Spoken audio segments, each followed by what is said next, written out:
Le secret des anges. La croyance aux anges fait partie des piliers de la foi. Il est donc important de connaître les anges. On va donc voir l'essentiel de ce qu'il faut savoir à leur sujet. Les anges ont été créés de lumière. Le moment de leur création est inconnu. Mais grâce au verset 30 de la sourate 2, on sait qu'ils ont été créés avant les hommes. Les anges peuvent atteindre des tailles incommensurables, et l'ange Djibril, paix sur lui, est le plus grand d'entre eux. Comme le verset 1 de la sourate 3 nous le rapporte, les anges ont des ailes.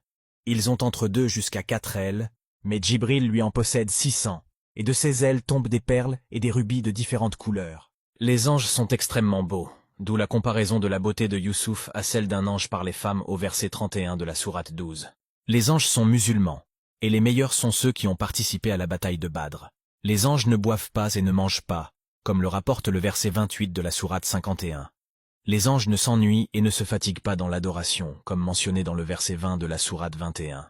Ils ne désobéissent pas non plus. Les anges ne sont ni des mâles ni des femelles, et ne se reproduisent pas. Les anges possèdent leur propre Kaaba, qui est au 7e ciel, dans un lieu nommé Al-Bayt al-Ma'amour, la maison peuplée. Cette Kaaba est parallèle à la nôtre. Chaque jour, 70 000 anges y entrent pour prier, et une fois sortis, ils n'y reviendront jamais. Cela témoigne de leur nombre gigantesque. Les anges possèdent des grandes capacités.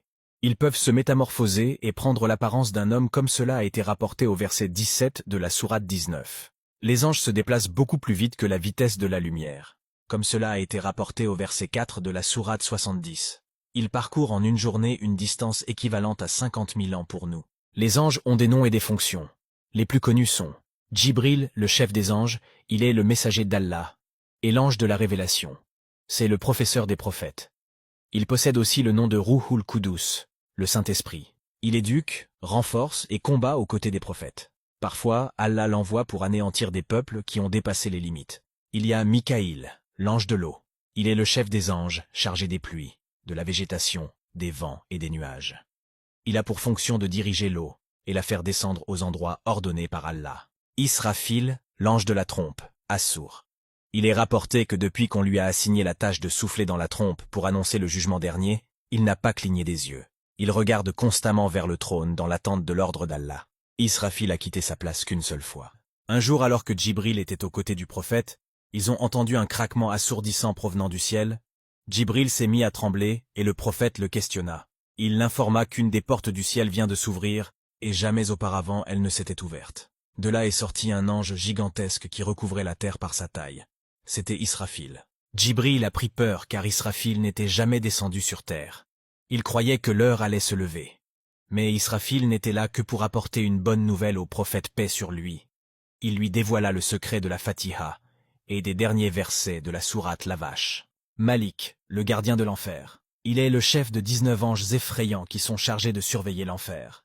Djibril a informé le prophète que depuis qu'Allah a créé l'enfer et a assigné à Malik la fonction de garde, il n'a plus jamais souri. Ridwan, le chef des anges gardiens du paradis. Bien que ce nom ne soit pas dans le Coran ou dans la Sunna, les savants disent qu'il est permis. Mais ce qui est authentique, c'est son surnom Kazin. Allah lui a chargé d'ouvrir les portes du paradis à personne avant Muhammad, paix sur lui. Azraïl, Malakul Maut, le chef des anges de la mort. Ce nom Azraïl souffre de divergence du fait qu'il n'a pas de preuve dans le Coran et dans la Sunna.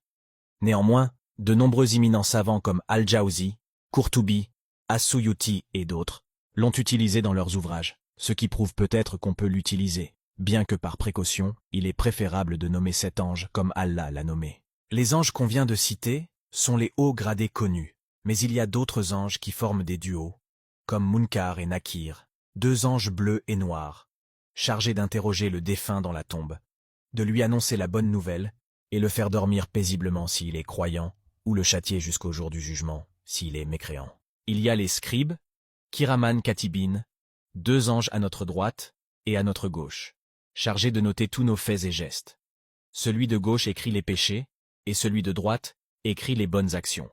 Celui de droite est le chef de celui de gauche, et quand l'homme commet un péché, l'ange de gauche attend 6 heures pour voir si l'auteur va regretter et se repentir. Si c'est le cas, il note pas le péché, sinon il note qu'un péché. En plus de Kiraman Katibin, nous sommes accompagnés par 2 autres anges gardiens, qui ont pour mission de nous protéger du mal qui nous est pas destiné, comme rapporté au verset 11 de la sourate 13. Les anges en groupe, connus sont les 8 porteurs du trône. dont la distance entre le lobe de leur oreille et leur épaule est de 700 ans de marche. Cela donne un ordre d'idée de leur taille. Il y a les anges qui parcourent la terre, à la recherche d'un groupe de personnes qui invoquent Allah, et font leur rapport, et Allah les prend pour témoins que ce groupe a été pardonné et exaucé. Il y a les anges qui sont chargés de dire Amin et la même chose pour toi, pour celui qui invoque pour son frère ou sœur en son absence. Il y a les 70 000 anges multipliés par 70 000, qui est le nombre de brides que contient l'enfer et qui va servir à chaque groupe de 70 000 anges de tirer l'enfer. Parmi les anges individuels, il y a l'ange chargé des montagnes, qui a failli anéantir Taïf à cause de l'injustice que ses habitants avaient fait subir au prophète paix sur lui. Et enfin, il y a l'ange des nouveau-nés, chargé de recevoir les ordres d'Allah concernant le destin des nouveau-nés. Cette liste d'informations n'est bien évidemment pas exhaustive, et il y a beaucoup à découvrir au sujet des anges, mais c'est l'essentiel à connaître. Allah a créé des êtres d'une force redoutable, de taille incommensurable, et d'une dévotion sans pareille, mais nous a quand même préférés à beaucoup de ces créatures, malgré nos tailles insignifiantes, nos manquements dans la religion, notre arrogance et nos faiblesses. Gloire et pureté au Seigneur des mondes. C'est à lui que nous nous soumettons, et il est le digne de louange. ولقد كرمنا بني آدم وحملناهم في البر والبحر ورزقناهم من الطيبات وفضلناهم على كثير ممن خلقنا تفضيلاً